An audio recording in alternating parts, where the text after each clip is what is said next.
Bonjour et Boker Tov, nous allons étudier aujourd'hui le Sheni, deuxième montée de Parashat Noach, dans le cadre du Bet HaMidrash Hillel. Bet HaMidrash fondé à la mémoire du Rav Hillel Pevzner Zichrono Livracha. Notre étude commence au Perek Zayin, septième chapitre du livre de Bereshit, Pasuk Aleph.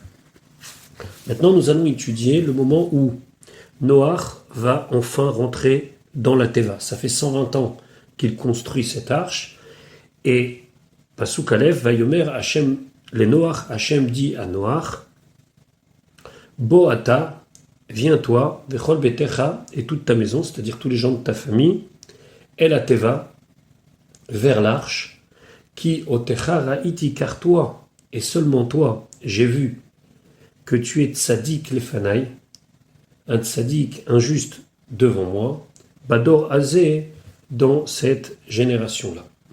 Déjà ici, on peut remarquer, nous dit le Chizkuni, que c'est Vayomer Hashem, Hashem Yud Kevavke, qui représente Dieu sous sa forme de Rachamim, sous sa forme de miséricorde. Malgré que on parle ici de destruction de la terre, il faut bien comprendre ici qu'il y a une notion de Rachamim, puisque le Maboul est une purification pour pouvoir aller de l'avant et faire mieux.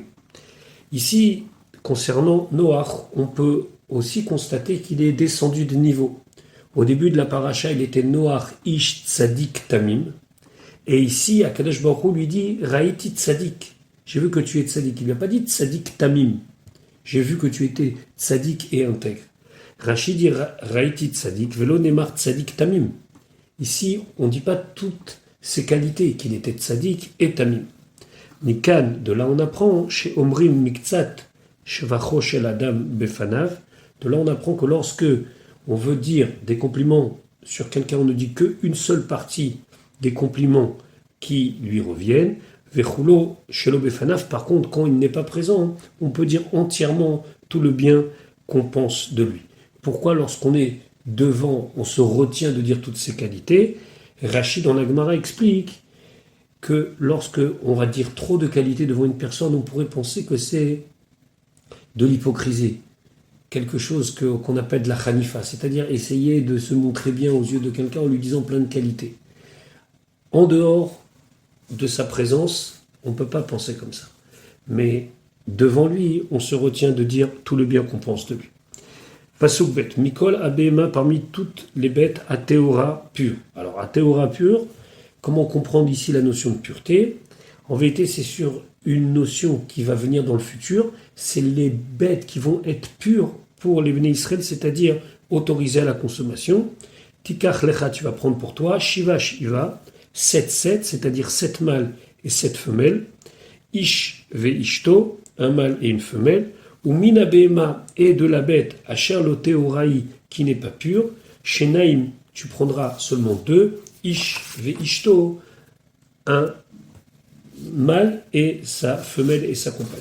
Alors, pourquoi ce décalage entre les purs et impurs?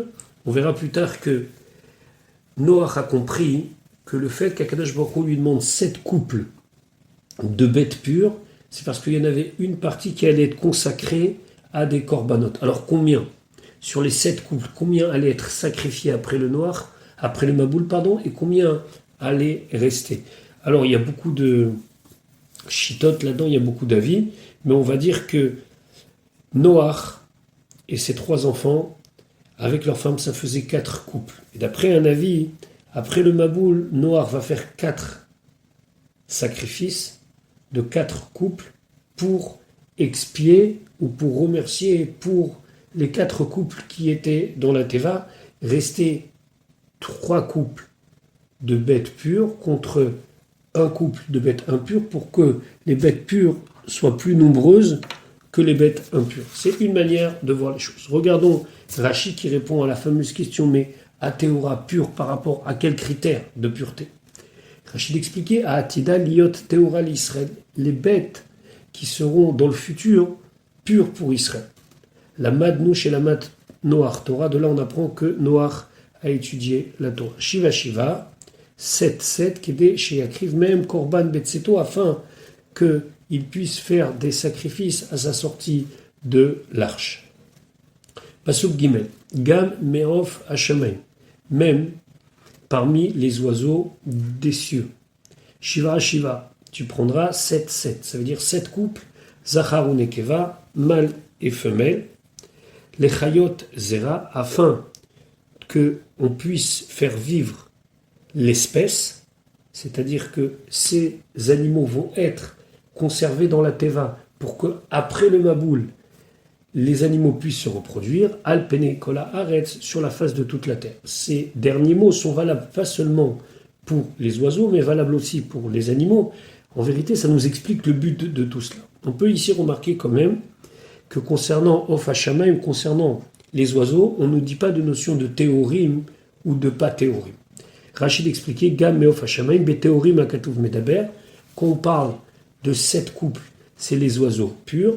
Velamad Satum Minamefourash, et il a appris ce qui est Satum, fermé, Minamefourash, de ce qui est expliqué clairement. C'est-à-dire, étant donné que précédemment, concernant les Behemoth, on a exprimé la notion de Théora et Nena Théora, ici pour Of HaShamayim, il y a aussi une notion de Théora et Nena Théora. Les commentateurs se demandent mais pourquoi c'est pas marqué clairement? Parce que visiblement, à l'œil nu, c'est très difficile de reconnaître un oiseau pur d'un oiseau impur.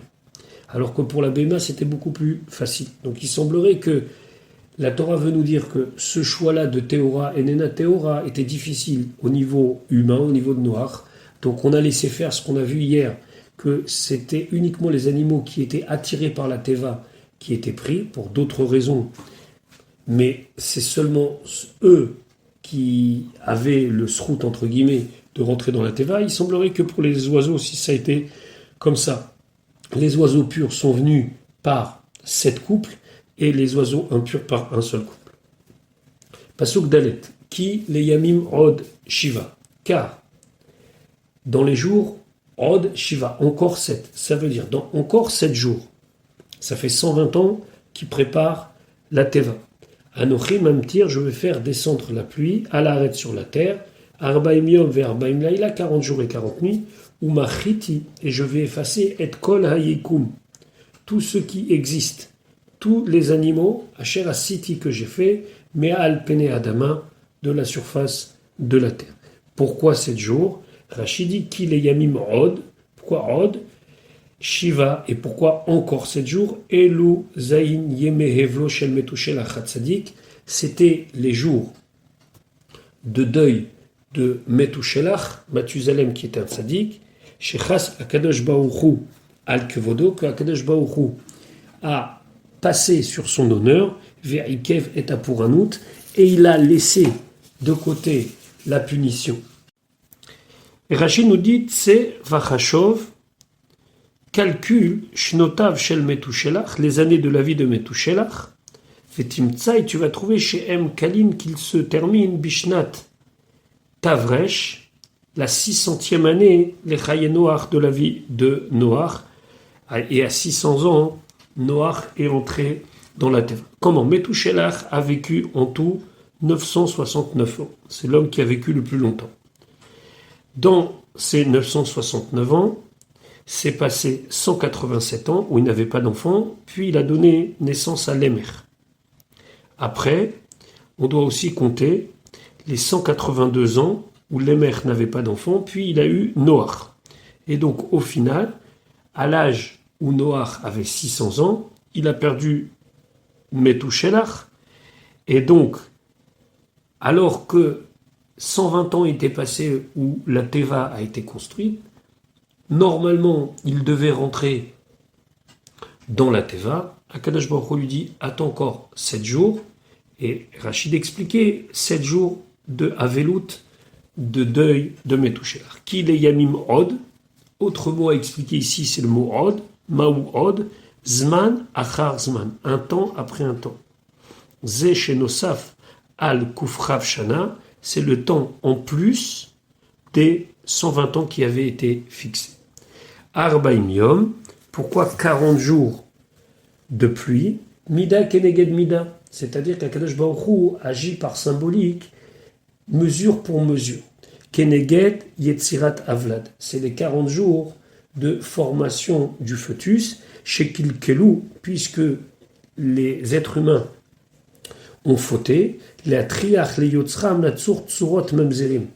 Ils ont fauté et ils ont obligé à Kadosh Baruch Hu de former des formes de mamzerim, de bâtards. C'est-à-dire que, étant donné qu'ils avaient des unions dans tous les sens et que de ces unions naissaient des enfants, alors ces enfants, des fois c'était des formes un petit peu bizarres d'êtres humains, ces enfants naissaient suite à une faute. Donc ils obligeaient le Créateur à créer des choses contre nature quelque part. Alors Akadosh Baruch Hu, il a dit il faut purifier ça, Mida Keneged Mida, comme il faut 40 jours pour former un fœtus, alors 40 jours de pluie.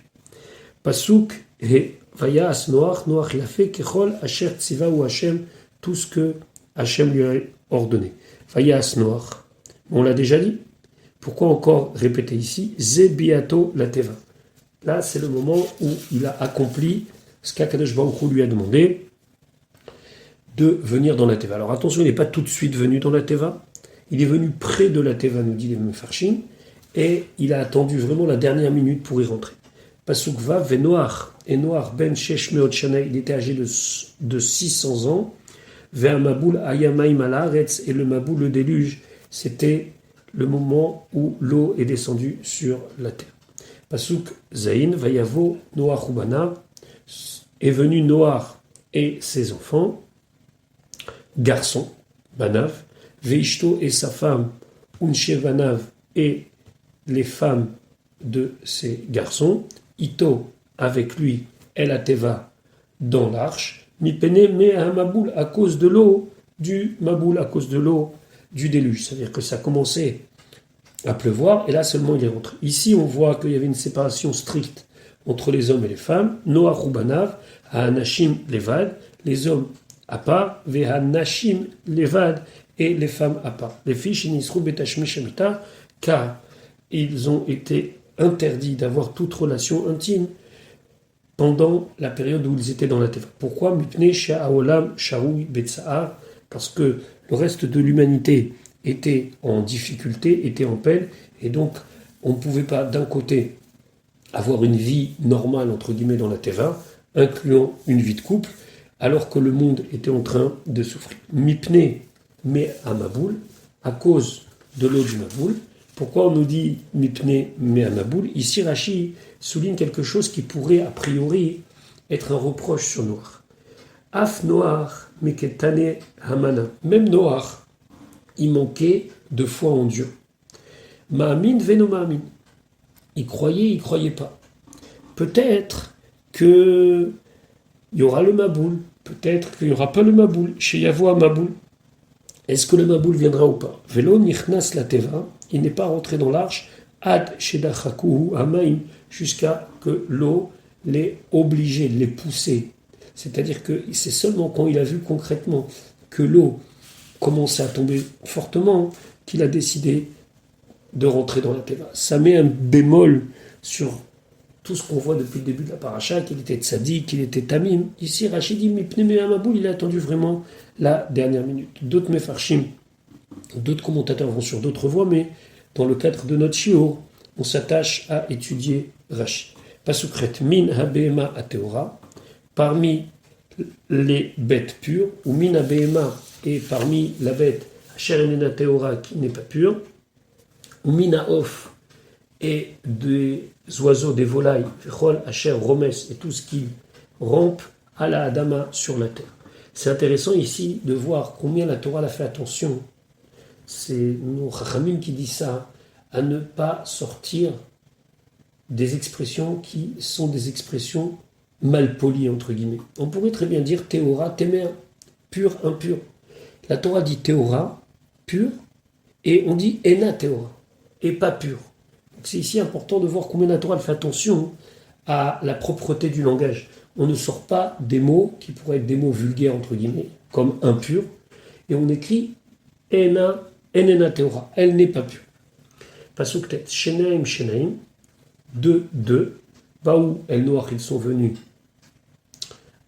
vers Noach, El Ateva, vers la Teva, Zachar ou Nekeva, un mâle et une femelle, Kachat Siva Elohim, comme Dieu. Et là on voit que c'est Elohim, et plus Hachem, et Noach à Noach. 2 alors qu'on parlait de 7. Rachidi Shneim Shneim Kulam Hushvu Biminyan. Tout le monde est égal. Il y avait au minimum 2. Min Hapachot Hayu Shneim. Au minimum, il y avait 2. Baou El Noach. Ils sont venus vers Noach, mais Aléhem de eux-mêmes. Maintenant, c'est le début du Mabul. Pasuk Yud. Vayehi, et ce fut les Shivat Hayamim, à la fin d'une période de 7 jours.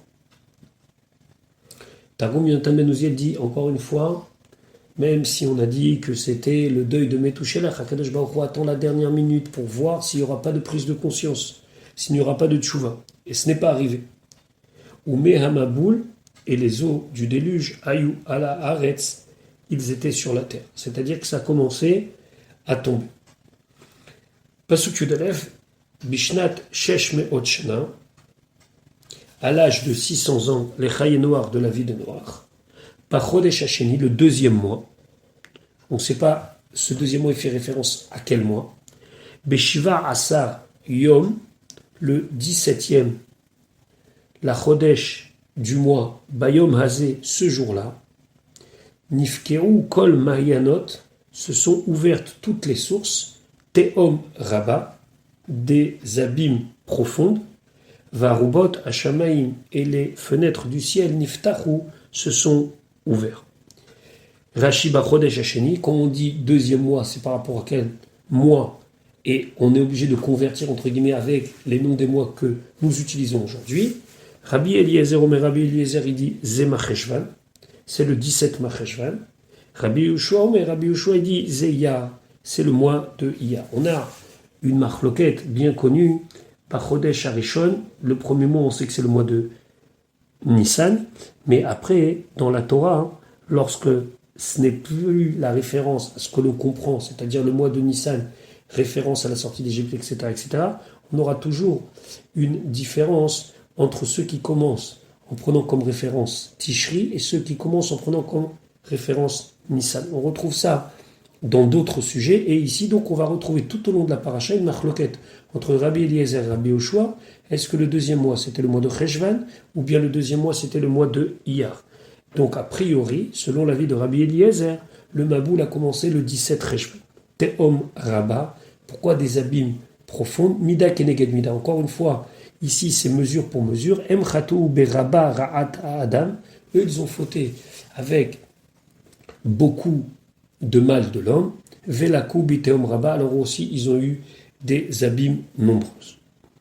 Pasuk Yudbet. Vayehi à Geshem, la pluie fut à l'arrêt sur la terre, c'est-à-dire qu'elle a commencé à tomber et être beaucoup plus forte au fur et à mesure.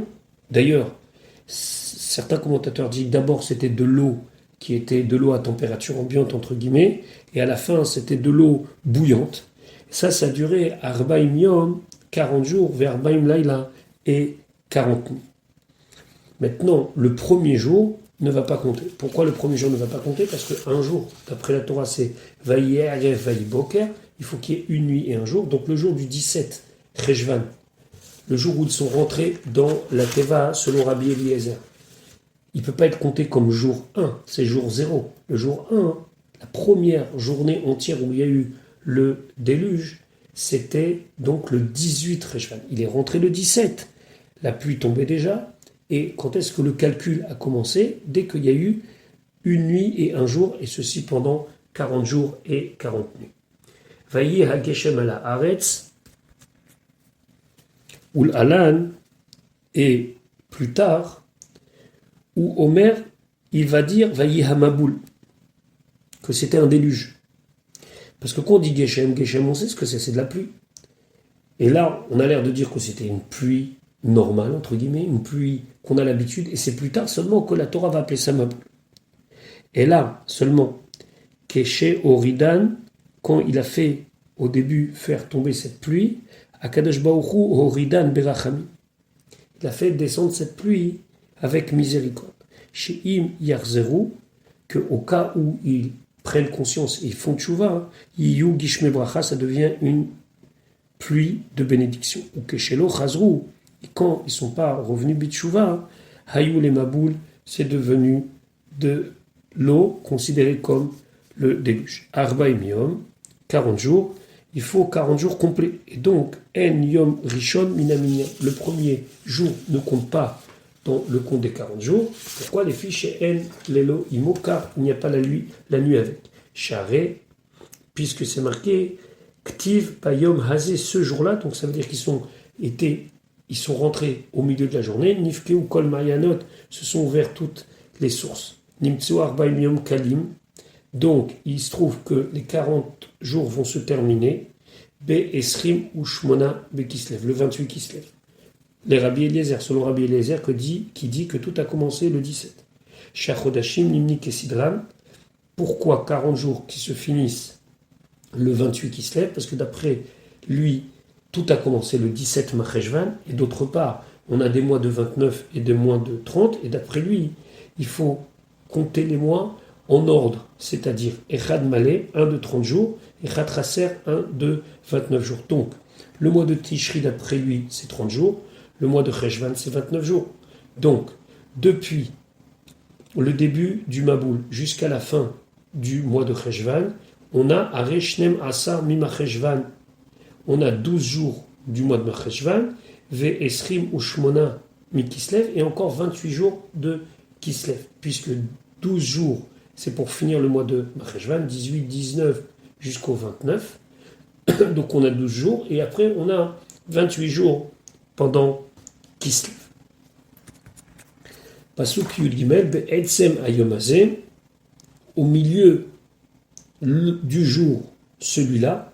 Alors j'ai traduit textuellement, mais ça veut dire qu'en plein milieu de la journée, au vu de tous les habitants qui étaient près de la Teva, Ba Noach, il est venu, Veshem, Vecham, Vayefet, avec Shem, Cham et Yefet, Bnei Noach, les enfants de Noach, Ve'eshet Noach et la femme de Noach, Ushloshet Neshebanav et les 3 femmes de ces garçons, Itam, eux, et la Teva, dans la Teva. Pourquoi il a été obligé, à Kadosh Baruch Hu, de le faire rentrer Be'etzem Ayomazé? Rashi de nous expliquer que ici, c'est quelque part un pied de nez à la génération. Limdecha hakatuv, le pasuk t'apprend chez Ayou bne Doro Omrim, que les gens de sa génération disaient Ilu anu roimoto nichnas la teva, si on le voyait rentrer dans l'arche, anu shovrim ota veorgimoto, on casse la teva, on casse l'arche et on le tue. Amar Akadosh Baruch Hu, il a dit Ani machniso le'aine kulam, moi je vais le faire rentrer devant tout le monde. Venire dvar mi yakum, et on va voir la parole de qui va s'accomplir. Est-ce que c'est ma parole ou votre parole? Donc c'était quelque part un défi lancé aux gens de la génération de Noach. Allez-y, faites quelque chose maintenant. Et bien sûr que personne n'a agi. Pasuk Yudalet, Hema, eux. On parle ici des êtres humains. Vechol achaya lemina. Et toutes sortes d'êtres vivants, lemina. Lemina, uniquement les êtres, les animaux qui se sont accouplés entre eux. On sait très bien que les autres animaux n'étaient pas absorbés, entre guillemets, par la teva. Vechol abehema lemina. Et tout le bétail, lemina. On sait la différence entre chaya et behema. Chaya, ce sont les bêtes qui ne peuvent pas être élevées en élevage domestique, comme par exemple le cerf ou la biche, alors que behema, ça désigne les bêtes qui sont élevées de manière domestique, comme par exemple les vaches. Vechol aremes aromes, et tout ce qui rampe à la arrête sur la terre, les minéos selon ces espèces, encore une fois, qui ont respecté les unions, vechol aof les minéos, et tous les oiseaux selon leurs espèces, kol tzipur, kol kanaf, tout ce qui est oiseau et tout ce qui a des ailes. Rachid tzipur, kol kanaf, davuk o. Davuk o, ça veut dire qu'il faut relier les deux mots. Tzipor kol kanaf. Tzipor shel kol min kanaf. L'oiseau de tous ceux qui ont des ailes. Les rabot chagavim. Chagavim, ce sont les sauterelles qui elles aussi ont des ailes. Kanaf, nous dit Rashi, zelachon notsa. Kanaf, ça veut dire des ailes avec des plumes. Kemo veshisa oto bichnafav. Shafilu notsata ole. Là-bas, ça fait référence à un passage concernant le korban ola, qui était offert par quelqu'un et qui pouvait offrir ou des bêtes ou des oiseaux. Et on dit là-bas, Veshisa auto bichnafav, là-bas, ça veut dire même avec son plumage. Afkan, tzipor, kolmin, marit, notsa. Ici, tzipor, Kol min marit notza. Itzipor, ça désigne tout ce qui a des plumes. Et donc, non seulement Tzipor, c'est avec les plumes, et Kol kanaf, ça inclut même ceux qui ont kanaf. Et automatiquement, ça, selon Rashi, inclut même les sauterelles. Pasuk Tedva, Vayavo ou El Noach, ils sont venus vers Noach et la Teva dans l'arche, Shneim Shneim, au minimum de 2, un mâle et une femelle. Ça, c'est pour le minimum, mais on sait que les théorim, ils sont venus par 7. Mikol Abassar, de toute chair, Asher Borwachaim, où il y a un souffle de vie. Pasuk Tetzain, Ve'abayim, ceux qui venaient dans la Teva, Zachar ou Nekeva, c'est un mâle et une femelle. Mikol Bassar Baou, de toute espèce vivante, ils sont venus. Kasher Tziva Oto Elokim, comme Dieu lui a ordonné. Vaisgor Hashem Baado, et Hashem a fermé pour lui. Ça veut dire derrière lui. Quand il est rentré, il a fermé. Pourquoi fermer? Parce que s'il ne fermait pas la Teva, l'eau allait rentrer dans la Teva. Et donc c'est maintenant le moment où il doit le protéger. Voyons ce que nous dit Rashi. Vaisgor Hashem Baado, Egin Alav. Il a protégé Shelo Shibroa, pour que les gens ne la cassent pas. Comment? Yikif Ateva Dubim Va'arayot. Kadosh Baruch Hu, il a fait en sorte que tout autour de la Teva, il y avait des ours et des lions. Vayu Orgim Baem, et il tuait toute personne qui cherchait à s'approcher de la Teva. Ça, c'est une explication midrashique que Rashi amène. Mais Rashi revient au Pshat, au Pshuto Shel Mikra, Sagar Kenegdo Minamaim. Il a simplement fermé la porte derrière lui.